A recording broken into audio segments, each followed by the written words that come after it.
વળીન બોક્સની યુટ્યુબ ચેનલની અંદર હું ચિંતન દવે આપ સૌનું હાર્દિક સ્વાગત કરું છું. આજે આપણે જે ભણવાનું છે એની થોડીક વાત કરીએ. છે બહુ સરસ મજાનો નાનકડો એવો ટોપિક, પણ અમુક વખતે એના ઉપરના પ્રશ્નો આવી જતા હોય છે તો આપણને ખ્યાલમાં હારે રહે. દાખલા તરીકે તમને એમ કહેવામાં આવે કે મેગલેવ ટ્રેન જેને આપણે કહીએ છીએ, મેગલેવ ટ્રેન, બરાબર. મેગલેવ ટ્રેનની વાત કરી દઈએ, ફ્રીજનું ડોર કહી દઈએ આપણે, બરાબર. ઇવન ઘણા બધાની અંદર અત્યારના તો માનો કે મોબાઈલનું કવર છે,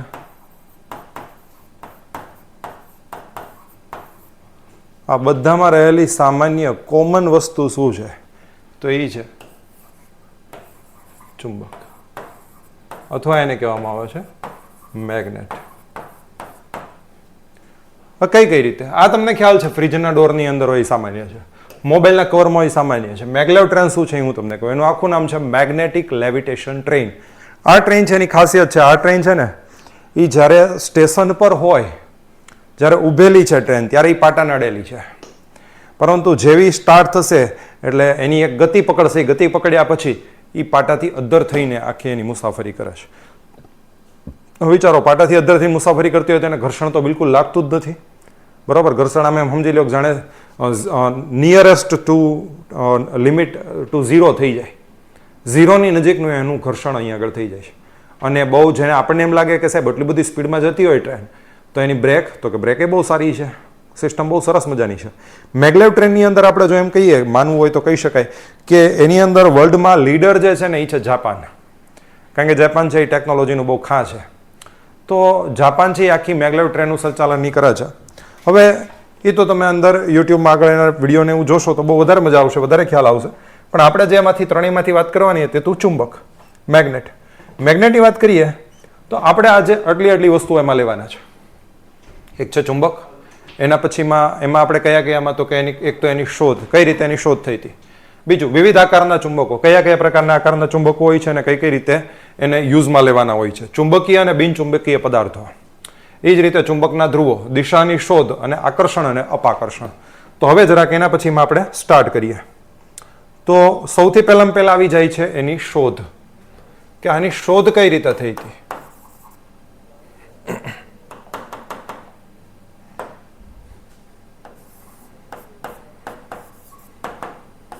બરોબર. તો વાત આખી એવી છે, આપણા પાઠ્યપુસ્તકની અંદરની વાત છે એ તમને કહીએ. ગ્રીસ દેશની અંદર એક મેગ્નીસ નામનો એક ભરવાડ રહેતો હતો, જે પશુપાલનની સાથે સંકળાયેલો હતો. અને એ ભરવાડ છે એની પાસે એક લાકડી હતી, અને એ લાકડીનો જે જમીન સાથે જોડાયેલો, જમીનના બાજુનો જે છેડો છે ત્યાં આગળ એણે તો કે લોખંડ છે એનું ત્યાં આગળ મૂઠની જેમ એણે બેહાડેલું હતું. એટલા માટે જેનાથી ટૂંકમાં બહુ ઝડપથી ટૂંકમાં ઘસાઈ ન જાય એટલા માટે. હવે એકવાર એવું બન્યું, પહેલાં એની વાત મૂકી દઈએ કે ક્યાં આગળ એની શોધ થઈ છે, તો કે દેશ કયો છે? ગ્રીસ દેશ. અને એ ભરવાડનું નામ શું છે? મેગ્નીસ. મેગ્નીસ નામનો ભરવાડ હતો, બરોબર. હવે થયું એકવાર એવું કે એ આવી રીતે પોતાની પાસે એક લાકડી હતી, લાકડીના છેડે મેં કીધું એમ લોખંડનું ત્યાં આગળ તો કે મૂઠ જડેલી એવી રીતે હતું. એક વખત ચાલતા ચાલતા જતા જતા એક ખડક સાથે એની લાકડી છે એ ચોંટી ગઈ, અને એને મહેનત કરવી પડી એને ઉખાડવા માટે. એને બહુ આશ્ચર્ય થયું કે આ શું છે.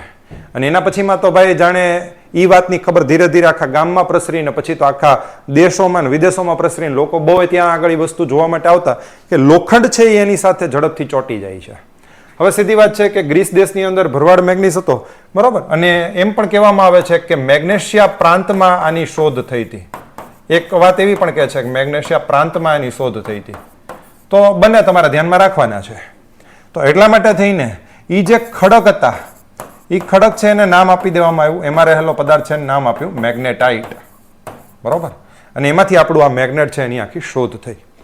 મેગ્નેટની વાત કરતા જઈએ આપણે, તો મેગ્નેટ છે એ આપણા રોજિંદા કેટલા બધા જીવનની અંદર કેટલી બધી જગ્યાઓએ સંકળાયેલું છે. માનો દાખલા તરીકે હું તમને એમ કહું કે આ મેગ્નેટ છે, દાખલા તરીકે આપણે એમ કહીએ કે જુદી જુદી જગ્યાએ આપણા મોબાઈલના કવરિંગ જે છે તો એના માટે મેગ્નેટ છે, આપણું ફ્રીજનું બાયણું છે બંધ કરવા માટે મેગ્નેટ છે. એ જ રીતે આપણે જે નાના નાના હેન્ડ્સ ફ્રી અને એરબડ્સ વડે જે આપણે મ્યુઝિક સાંભળીએ છીએ, મ્યુઝિકની અંદર તેની ખરેખર એનું જે બનાવવા માટેની એની રચના છે ત્યાં આગળ મેગ્નેટ્સ છે. તો ઘણી બધી જગ્યાએ મેગ્નેટ્સનો યુઝ થઈ રહ્યો હોય છે. હવે વાત કરીએ જુદા જુદા પ્રકારના આકારના ચુંબકોની વાત કરીએ. માનો કે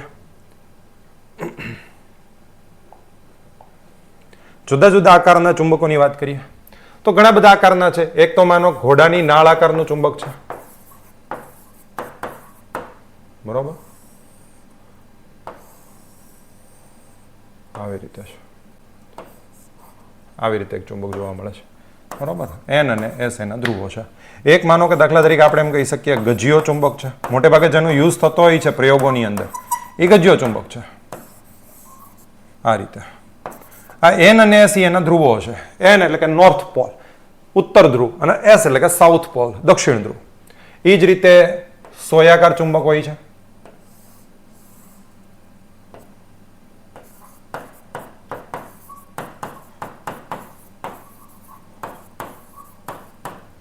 બરોબર, એના પણ બે છેડા છે, એન અને એસ. એ જ રીતે આપણે એમ કહી શકીએ કે અંડાકાર ચુંબક હોય છે, બરોબર. તો એ અંડાકાર જેવો આકાર જોવા મળે આવી રીતે, બરોબર. એમાં એના એન અને એસ આ રીતે આવેલા હોય છે. ધ્યાન રાખજો ખાસ, અંડાકાર ચુંબક આવી જાય તો એની અંદર એન એસ આ રીતે હોય છે. એ જ રીતે જો તમને એમ કહેવામાં આવે એક હોય છે નળાકાર ચુંબક,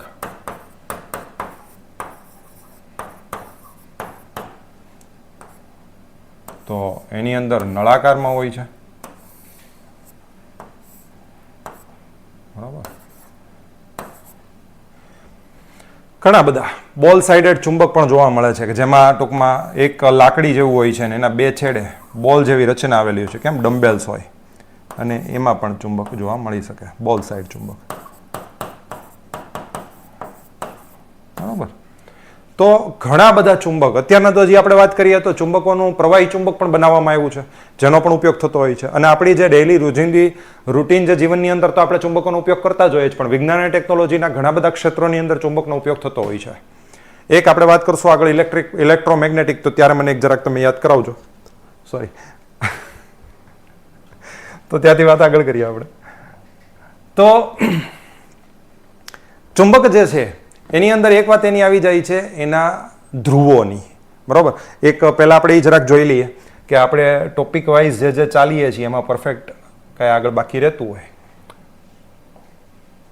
ચુંબકીય અને બિનચુંબકીય પદાર્થો, તો એની વાત લઈએ આપણે આગળ.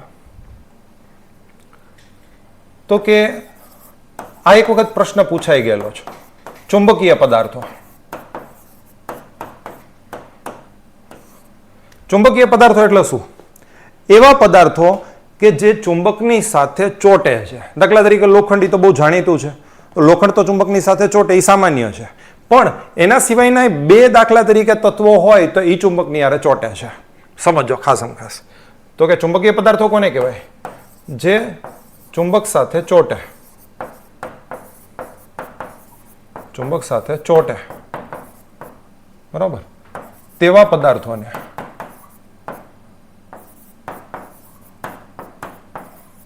ચુંબકીય પદાર્થો કહે છે.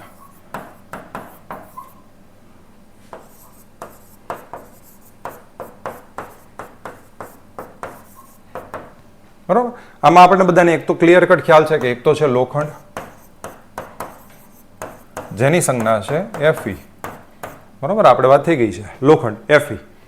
એક છે તો કે કોબાલ્ટ, જેની સંજ્ઞા છે CO, કોબાલ્ટ, CO. આમાંય તમને કદાચ ખ્યાલ હોય તો છતાં પણ એક વાત કરી દઈએ, કોબાલ્ટનું એક સમસ્થાનિક છે જેનું નામ છે CO60, CO60, અને આનો ઉપયોગ થાય છે કેન્સરની સારવારમાં,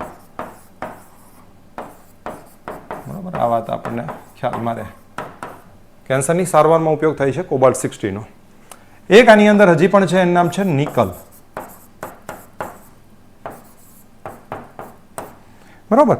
તો કહેવાનો મતલબ એ છે કે માત્ર લોખંડ જ એવું નથી કે જે ચુંબકીય પદાર્થ તરીકે છે, એની સિવાય કોબાલ્ટ અને નિકલ એ પણ ચુંબકીય પદાર્થો છે.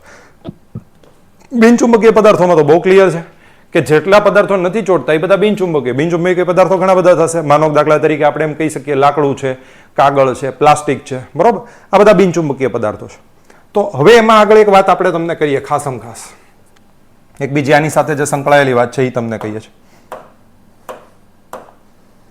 તમને જો એમ કહેવામાં આવે કે જે પરમેનન્ટ ચુંબક જે છે, બરોબર, સ્થાયી ચુંબક એ શેમાંથી બનાવવામાં આવે છે?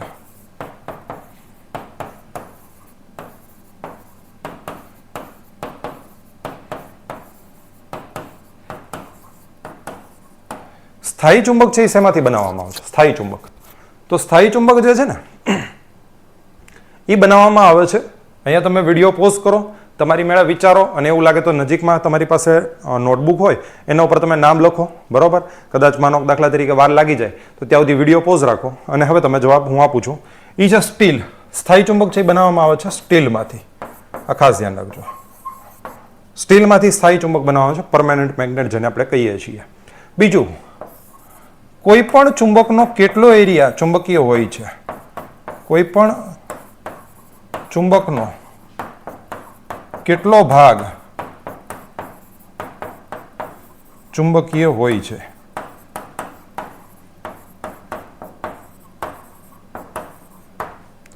તો હંમેશા કોઈ પણ ચુંબક હોય ને એનો 84% ભાગ છે ને હંમેશા ચુંબકીય હશે. 84% ભાગ જ હંમેશા ચુંબકીય હોય, 100% ભાગ ચુંબકીય ન હોય. શું કામ ન હોય એનું કારણ હમણાં આપણે આગળ વાત કરશું. તો ચુંબકીય પદાર્થો તરીકેમાં આપણી પાસે વાત આવી ગઈ. આમાં તમને પૂછાયેલો છે એ પ્રશ્ન આ છે કે ચુંબકની સાથે તો કે એવી કયા તત્વો છે જે ચુંબક સાથે તો કે એના તરફમાં ખેંચાય છે? તો આ બે પૂછાયેલા છે. આ તો બધાને ખ્યાલ છે લોખંડ એટલે એ પૂછવાની શક્યતા નથી, બરોબર. હવે એના પછીમાં આપણે આગળ વાત કરીએ.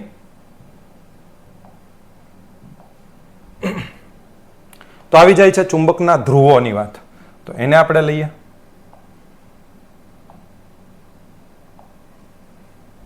તો જુઓ, ચુંબકના ધ્રુવો.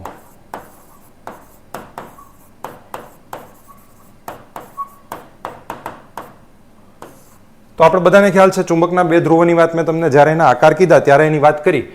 તો એ તો બહુ ક્લિયર છે ચુંબકના ધ્રુવોની વાત, પણ એક એની અંદર સરસ મજાની વાત એવી આવે છે, આની સાથે જે સંકળાયેલી વાત છે, ધ્રુવોની વાત શું કામ છે એની પાછળનું કારણ સાંભળજો. બહુ મસ્ત મજાનો એક પ્રશ્ન છે. પ્રશ્ન એવો છે કે તમારી પાસે એક સરખા દેખાતા, એકદમ સરખા વજનના, એક સરખા દેખાતા, એક સરખા કદના બે ટુકડાઓ છે ધાતુના. એમાંથી એક લોખંડનો છે અને એક ચુંબકનો છે. દેખાવ એકદમ સેમ છે. તો તમને ખબર કેવી રીતે પડશે? બીજા કોઈનો ઉપયોગ નથી કરવાનો. આ બેની મદદથી તમારે જોવાનું છે કે એક ટુકડો છે એ ચુંબકનો છે, એક ટુકડો લોખંડનો છે, તમે કઈ રીતે અલગ તારવી શકો છો. તો એની પાછળની વાત સમજજો, ચુંબકની આખી વાત. આ માનો દાખલા તરીકે એક ચુંબક છે. તો આ ચુંબકમાં એના બે છેડાઓ છે, એને કહેવામાં આવે છે N અને S. શું કામ આને N અને S અથવા ઉત્તર ધ્રુવ દક્ષિણ ધ્રુવ શું કામ કહે છે? એની પાછળનું કારણ છે. કોઈ પણ ચુંબક તમે લઈ અને એને તમે દોરી વડે લટકાવો, એને એક સ્ટેન્ડ ઉપર દોરી વડે લટકાડી દો એટલે એ મુક્ત પરિભ્રમણ કરી શકે, આસાનીથી પોતાની રીતે હરીફરી શકે. તો બધા જ ચુંબક કોઈ પણ હંમેશા ઉત્તર દક્ષિણ દિશા તરફ સ્થિર થશે, બધા જ ચુંબકમાં. એમાં જે ઉત્તર તરફનો જે છેડો દર્શાવે છે એ છે એનો ઉત્તર ધ્રુવ, અને દક્ષિણ તરફનો જે છેડો છે એ દર્શાવે છે એનો દક્ષિણ ધ્રુવ. આ બહુ ક્લિયર છે. પણ હવે જ્યારે વાત તમને કરવાની છે એ સાંભળજો. એક વૈજ્ઞાનિકે પ્રયોગ માટે, એ તો ખ્યાલ હતો કે ભાઈ આ ચુંબક જે છે એ ચુંબક છે એની સાથે તો કે લોખંડ છે એનો ભૂકો એની તરફ આકર્ષાય. પણ એક વખત એને જોયું કે એણે કાગળની ઉપર વચમાં ચુંબક મૂક્યું. આમ તો ખરેખર એકદમ કાગળની ઉપર સીધું મૂકો ને તો બહુ મોટો પ્રશ્ન એ થાય છે કે એની યાર જોડાવાને બદલે બધું છેડે ચોટી જાય. એના એટલે અમે આ પ્રયોગ કરેલો છે, હું તમને બહુ સ્પષ્ટ કહું, બહુ મજા આવશે. તમે કાગળ લ્યો, કાગળ બને તો કોરો હોય તો બહુ સારામાં સારું. એ કાગળની ઉપર કાગળ બે કંપાસ મૂકી, 4 કંપાસ લ્યો, 2 કંપાસ મૂકી એના ઉપર કાગળ મૂકી, એના ઉપર બીજા 2 કંપાસ મૂકો એટલે કાગળ સમાંતર થઈ જશે. એ કાગળ ઉપર તમે સમાંતર હરખી રીતે બધી જ જગ્યાએ ભૂકો એનો લોખંડનો મૂકી દો. હવે નીચે તમે જેવું ચુંબક મૂકશો તરત તમને લોખંડના ભૂકાની કંઈક આવી રીતની બનેલી તમને એમાંથી જોવા મળશે આખી. એમાંથી આવી રીતે આમ ક્ષેત્ર રેખાઓ જતી દેખાશે.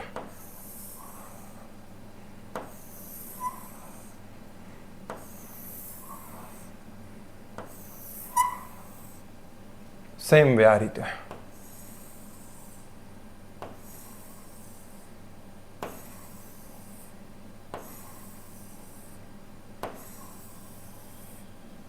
બરાબર, આ રીતે જોવા મળે છે. આના આધાર ઉપર એક વસ્તુ ક્લિયર કટ શું થાય છે, બરાબર, આખી રેખાઓ તો આખી આ રીતે હજી જોવા મળશે આગળ આગળ, પણ એક સામાન્ય આપણને ખ્યાલ આવે આના ઉપરથી. પહેલો ખ્યાલ આપણને એ આવે છે કે ચુંબકના છેડા પર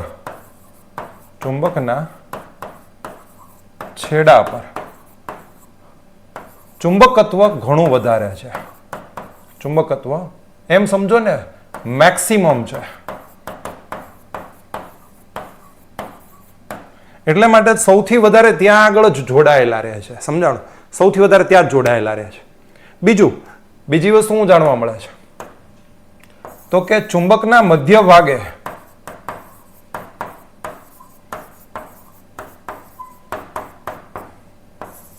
ચુંબકત્વ કેવું છે?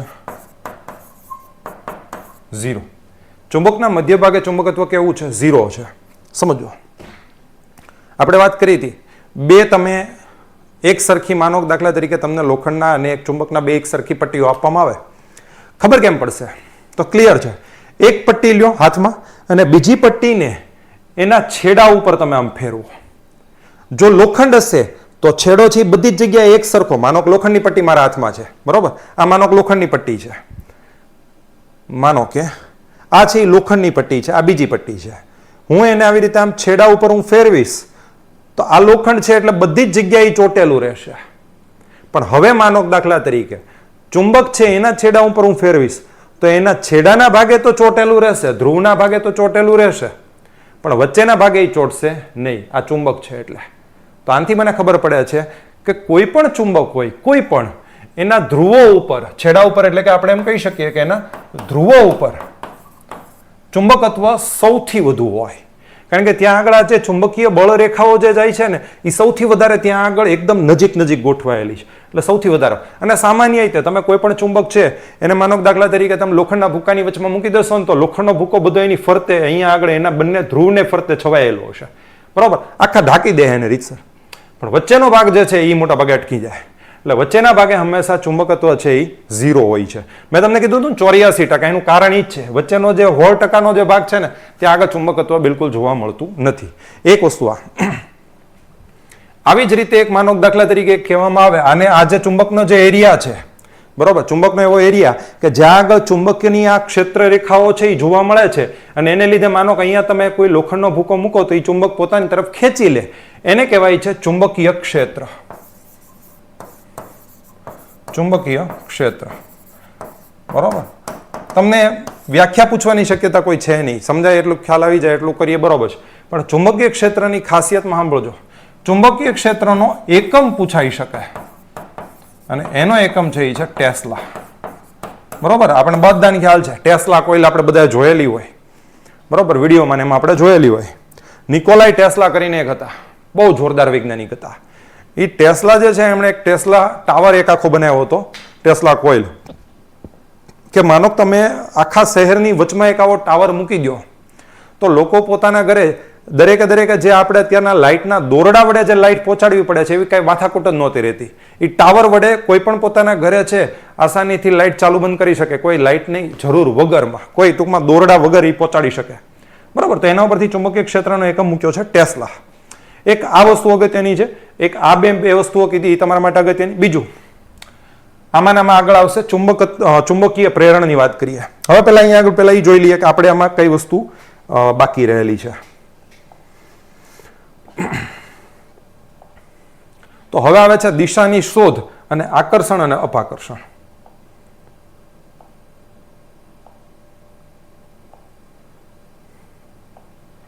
તો હવે જુઓ, પેલું આવી જાય છે દિશાની શોધ.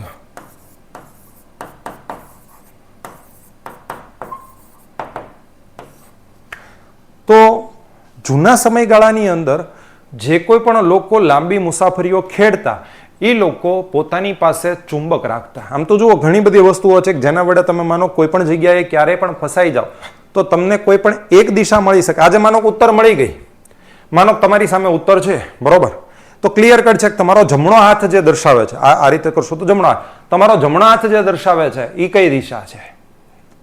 જમણો હાથ દર્શાવે છે કઈ દિશા? એ છે પૂર્વ. ડાબો હાથ છે એ દર્શાવે છે કઈ દિશા છે? એ છે પશ્ચિમ.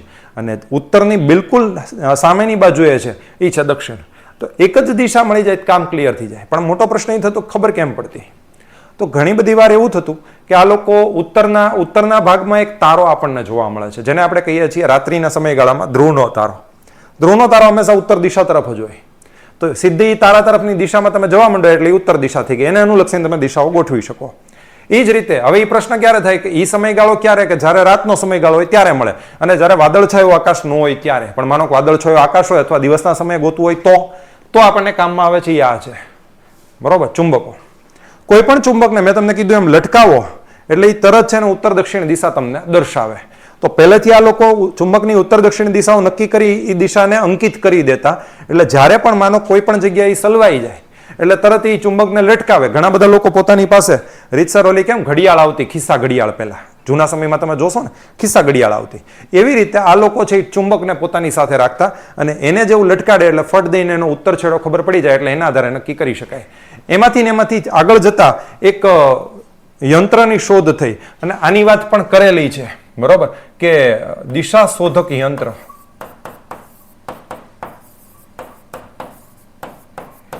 અને એનું નામ છે હોકા યંત્ર, કંપાસ જેને કહીએ. આમાં શું હોય છે? એક ગોળાકાર ડાયલ હોય છે, ગોળાકાર ડબ્બો હોય છે. એની અંદર એક તો કે આવી રીતે એક એની અંદર તો કે ચુંબકીય સોય મૂકેલી હોય, બરોબર. આ સોયનો એક છેડો છે એને લાલ કરેલો હોય એટલે એ માની લેવાનું કે એ ઉત્તર દિશા દર્શાવે છે, બરોબર. તો એક માનો ઉત્તર દિશા થઈ ગઈ, સામે દક્ષિણ છે, આ બાજુમાં માનો કે આપણે કહીએ પૂર્વ છે, આ બાજુમાં પશ્ચિમ છે, બધું ક્લિયર કટ થઈ જાય. તો આ એક વસ્તુ આપણી સામે આવે છે. બીજી આવી વાત કરીએ, આમ તો ખરેખર આની શોધ છે એ ચીનમાં આની વાત કરવામાં આવે છે કે હોકા યંત્રના શોધક તરીકે ચીનને શ્રેય આપવામાં આવે છે. એની પાછળનું કારણ છે, ચીનમાં એક રાજા હતો, એનું નામ હતું હોઆંગ ટાઈ. ચીનનો એક બાદશાહ હતો અને એનું નામ હતું હોઆંગ ટાઈ.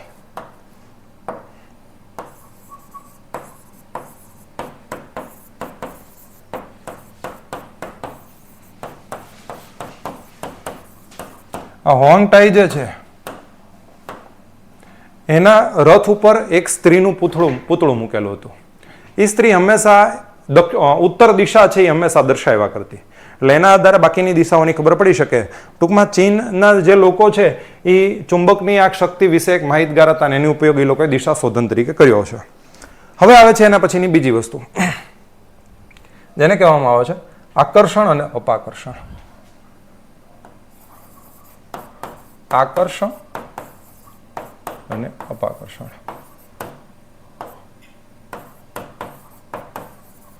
હવે છે શું? સાંભળજો. તો કે ચુંબક છે, માનો બે ચુંબક છે એને નજીક લાવવામાં આવે તો એક તો ક્લિયર કટ છે કે માનો દાખલા તરીકે કોઈ પણ ચુંબક છે એનું મીડનો જે ભાગ છે ત્યાં તો એનું ચુંબકીય ક્ષેત્ર એકદમ ઝીરો છે, ત્યાં તો ચુંબકત્વ જ નથી બિલકુલ, બરોબર. તો આના ઉપરથી એક બીજી વસ્તુ એ સાંભળજો ખાસ કે માનો દાખલા તરીકે તમને એમ કહેવામાં આવે કે બે ચુંબકના છેડાને નજીક લાવો તો શું થઈ શકે? તો એની વાત કરીએ. જો બે ચુંબકના તો કે માનો દાખલા તરીકે સરખા છેડા તમે નજીક લાવ્યા, માનો કે એન વાળા બે છેડા નજીક લાવ્યા તો શું થાય છે? તરત આ બે છેડા એકબીજાથી દૂર જાય છે.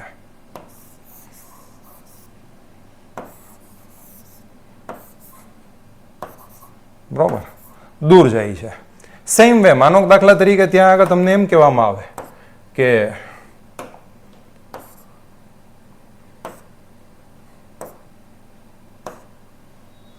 માનો તમને એમ કહી દેવામાં આવે કે બેયના એસ છેડાને નજીક લાવ્યા તો એની અંદર તે સેમ એકબીજાથી દૂર જાય છે. આના ઉપરથી એક ક્લિયર કટ થાય છે કે એના સજાતીય ધ્રુવો વચ્ચે અપાકર્ષણ થાય છે.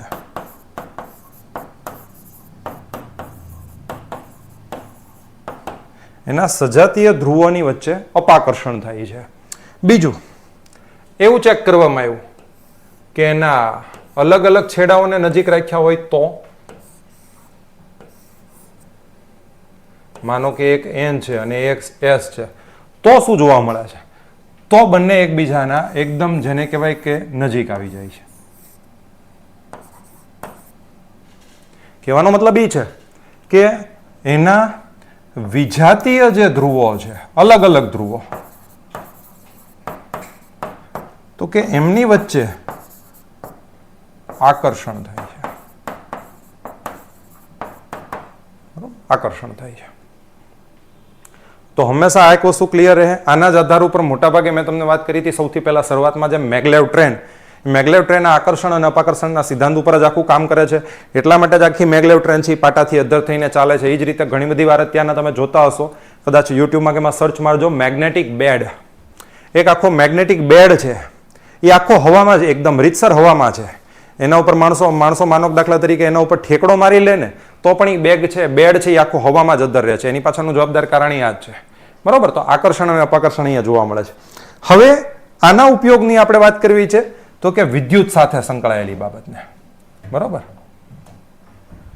તો હવે એની વાત છે એ તમને કહીએ. એક વૈજ્ઞાનિક હતો જેનું નામ હતું ઓર્સ્ટેડ. ઓર્સ્ટેડ છે, એણે એક વખત એવું કર્યું કે એ એક વિદ્યુત પ્રવાહનો પરિપથ હોય, વીજ પરિપથ જે હોય એનું ચેકિંગ કરતો હતો. વીજ પરિપથ કઈ રીતે હોય? તો કે માનો દાખલા તરીકે આ એક બેટરી છે. બરોબર? આ છે એનો માઇનસ છેડો છે, આ છે એનો પ્લસ છેડો માનો કે. તો એમાંથી વિદ્યુત પ્રવાહ એક વહેતો હોય. હવે ખબર કેવી રીતે પડે? અહીંયા માનો દાખલા તરીકે એક સ્વિચ હોય. આપણે સ્વિચ છે એને અલગ કલરે દર્શાવીએ. આ સ્વિચ જોડાયેલી છે. બરોબર? તો અહીંયા આગળ એક જેને આપણે કહીએ ને કે એક બલ્બ મૂકેલો હોય આ રીતે. તો જેવો આ સ્વિચ અહીંયા સ્ટાર્ટ થશે ભેગો બલ્બ છે એ જળાહળા થશે. બરોબર? બલ્બ છે એ જળાહળા થશે. તો એમાં એક વખત એવું બન્યું કે એની પાસે એક હોકા યંત્ર આ પ્રયોગ દરમિયાન બાજુમાં પડ્યું હતું અને હોકા યંત્રની જે સોય છે એની અંદર તો કે ડિફરન્સ જોવા મળ્યો. સોય આ રીતે હતી, એની બદલે આ રીતે થઈ ગઈ. એના મગજમાં તરત એક ખ્યાલ આવ્યો કે આનો મતલબ એવો થાય છે કે વિદ્યુત પ્રવાહની ચુંબક ઉપર અસર પડે છે. પછી તેણે આગળ ખૂબ બધા પ્રયોગો કર્યા. એણે એક પ્રયોગ એવો પણ કર્યો છે કે એક કાગળ લઈ અને એ કાગળની બિલકુલ મધ્યમાંથી એણે એક વાહક તાર પસાર કર્યો અને વાહક તારમાંથી જેવો એણે વિદ્યુત પ્રવાહ પસાર કર્યો, કાગળ ઉપર એણે લોખંડનો ભૂકો નાખ્યો હતો. એ લોખંડના ભૂકાનું રીતસર આવી રીતે વર્તુળાકારમાં ગોઠવાઈ ગયો. આનાથી ખબર પડે છે કે જે વિદ્યુત પ્રવાહ છે એમાંથી કંઈક ચુંબકીય ક્ષેત્ર ઉદ્ભવે છે. પણ એ બહુ મોટો પ્રશ્ન નથી, એ તો એક ટૂંકમાં એના ઉપરથી બનતી એક ઘટના છે. જોવા જેવી વસ્તુ હવે છે. એક વૈજ્ઞાનિક આવ્યા અને વૈજ્ઞાનિક છે એણે એવું કીધું, પેલા હું વાત કરી દઉં શું કર્યું છે કે કોઈ પણ વાહક તારનું એક ગૂંચળું લ્યો, એને ચુંબકીય ક્ષેત્રની અંદર મૂકો અને ગૂંચળાને તમે ફેરવો ચુંબકીય ક્ષેત્રમાં, તો એમાંથી ને એમાંથી વિદ્યુત ઉત્પન્ન થશે. સમજો બે વસ્તુઓની ખાસમ ખાસ વાત. એક આવે છે તમારી પાસે વાત વિદ્યુત મોટરની. વિદ્યુત મોટર તો આ શું છે? વીજ પ્રવાહ છે એનો ઉપયોગ કરીને ચુંબકીય ક્ષેત્ર ઉત્પન્ન કરવામાં આવે છે અને ચુંબકીય ક્ષેત્રને લીધે આપણને યાંત્રિક ઉર્જા મળે છે. બરાબર? આ યાંત્રિક ઉર્જા મળે છે. આ સામાન્ય છે. વિદ્યુત પ્રવાહ છે એ શું કરે? વિદ્યુત મોટર શું કરે છે? વિદ્યુત ઉર્જાનું યાંત્રિક ઉર્જામાં રૂપાંતર કરે છે. એ જ રીતે આપણા પંખા છે તો એ આ જ વસ્તુ છે, સેમ. પણ આની સામે એક બીજું આવે છે વિદ્યુત જનરેટર. તો આ વિદ્યુત જનરેટર છે એ શું કરે છે? તો કે એ યાંત્રિક ઉર્જા છે એને ફેરવી દે છે. તો કે એ ચુંબકીય ક્ષેત્રમાં ગૂંચળું રાખેલું હોય છે અને યાંત્રિક ઉર્જા છે એ ગૂંચળાને ફેરવે છે, બરોબર. એટલે ચુંબકીય ક્ષેત્રમાં રાખેલું ગૂંચળું છે એની અંદર ઉત્પન્ન થાય છે વિદ્યુત પ્રવાહ અથવા વિદ્યુત ઉર્જા જેને કહી શકો. તો જનરેટર છે એ શું કરે છે? યાંત્રિક ઉર્જાને ફેરવે છે વિદ્યુત ઉર્જામાં. બહુ જ અગત્યનું એનું કામ છે, સમજી લો. અને મેં જે કીધું જે વૈજ્ઞાનિકે આ વાત આપી હતી એ વૈજ્ઞાનિકનું નામ છે માઇકલ ફેરાડે. માઇકલ ફેરાડે બહુ જોરદાર વસ્તુ છે. માઇકલ ફેરાડે જો આ શોધ ન કરી હોત ને તો કદાચ એમ સમજી લ્યો કે આપણે હજી હાલમાં જે આપણી પાસે ટેકનોલોજી છે ને કદાચ આપણે હજી 200-300 વર્ષ પાછળ હોત. આ રિયલ છે. કારણ કે એને શોધ ન કરી હોત ત્યાં સુધી તમે આસાનીથી વીજળી ઉત્પન્ન કરવાની ક્ષમતા વિકસાવી ન શક્યા હોત. અને ક્ષમતા વિકસાવી ન શક્યા હોત, વીજળી ન હોત તો આ કાંઈ જ ન હોત. તમે મને જોઈ ન શકતા હોત, હું અહીંયા આગળ ભણાવી ન શકતો હોત, બરોબર. તો આ માઇકલ ફેરાડે આપણને બહુ જોરદાર આપણને યોગદાન આપ્યું છે. આને કહેવામાં આવે છે ચુંબકીય પ્રેરણ, સોરી. તો આ વસ્તુ જે છે એ મારે તમને ખાસમ ખાસ કહેવાની હતી. બીજી એક વાત કે મારે તમને એ કહેવાનું હતું કે આનો ઉપયોગ ઘણી બધી જગ્યાએ થતો હોય છે.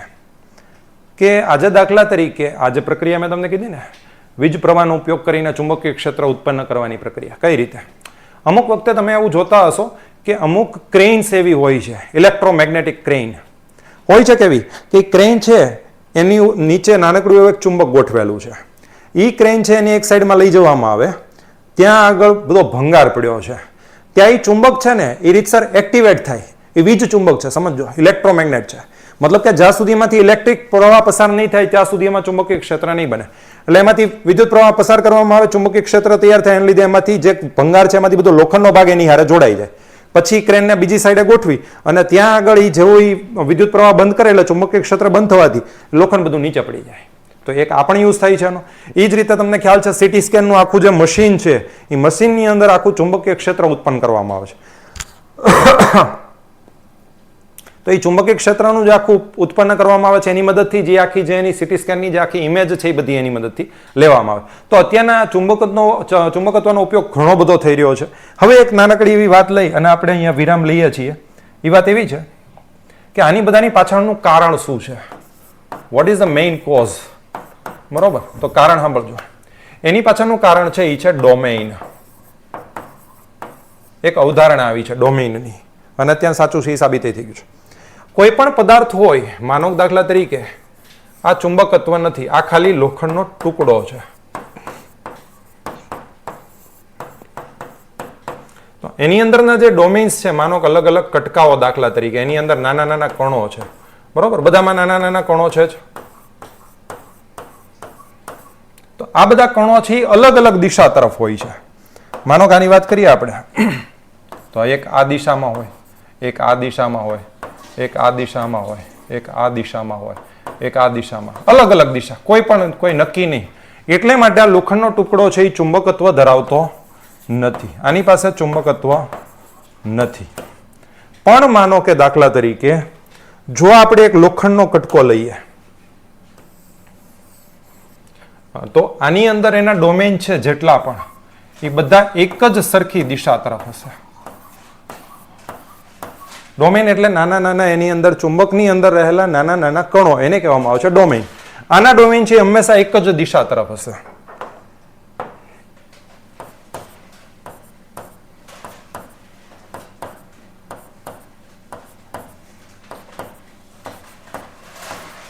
બરોબર. એક જ દિશા તરફ, કોઈ પણ એક દિશા તરફ. અને એટલે માટે આ ટુકડો જે છે ચુંબકનો એ ચુંબકત્વ ધરાવે છે. બરોબર. તો આ આખી વાત જે છે એ ડોમેન ઉપર આખું આધારિત છે. આના ઉપરથી એક બીજો પણ પ્રશ્ન આવે, માનો કે તમારી પાસે એક ચુંબક હોય તો તમે લોખંડના બીજા કોઈ પદાર્થને ચુંબકમાં ફેરવી શકો ખરા? તો હા, ફેરવી શકો. માનો કે એક લોખંડનો કટકો છે તો એના ઉપર ચુંબકને એક જ દિશા તરફ તમે એને ઘસો, કોઈ પણ એક દિશા તરફ, કાં તો આ દિશા તરફ ઘસો કાં તો આ દિશા તરફ. એક જ દિશા તરફ ઘસો એટલે એના ડોમેન છે એ એક જ દિશા તરફ થવા માંડે અને એનાથી પદાર્થ છે એ ફેરવાઈ જાય છે ચુંબકમાં. પણ એ પરમેનન્ટ નથી હોતું. પરમેનન્ટ ચુંબક બનાવવા માટે એના ઉપર બીજી અમુક પ્રક્રિયાઓને કરવી પડે. તો આટલી વસ્તુઓની સાથે આપણે ચુંબકત્વનું આખું પ્રકરણ અહીંયા કમ્પ્લીટ કરીએ છીએ. ખાસ કરીને તમારા જે કાંઈ પણ પ્રશ્નો હોય, તમારી કોમેન્ટ્સ હોય એ અમને મૂકજો.